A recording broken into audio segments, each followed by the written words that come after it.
थंडीच्या दिवसामध्ये इडलीचं पीठ फर्मेंट होत नाही किंवा खूप जास्त वेळ लागतो, तर आज तुम्हाला मी 3 टिप्स देणार आहे। यासाठी व्हिडिओ शेवटपर्यंत बघा।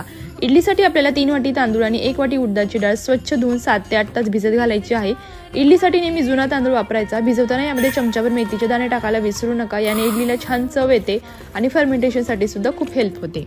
तर इथे पहिली टिप म्हणजे डाळ तांदूळ दळताना डाळ भिजवलेलं पाणी फेकून न देता तेच वापरून आपल्याला डाळ तांदूळ दळायचे आहेत। या पाण्यामध्ये फर्मेंटेशनसाठी लागणारे बबल्स तयार झालेले असतात, त्यामुळे पीठ लवकर आणि छान फर्मेंट होते। दुसरी टिप म्हणजे डाळ तांदूळ दळताना यामध्ये एक ब्रेडचा तुकडा टाकून डाळ तांदूळ दळायचे। ही सुद्धा ट्रिक वापरून तुम्ही परफेक्टली इडलीचं बॅटर फर्मेंट करू शकता। आणि इथे तिसरी आणि लास्ट टिप जी आज मी वापरलेली आहे ती म्हणजे पिठामध्ये एक कांद्याचा तुकडा टाकून ठेवा।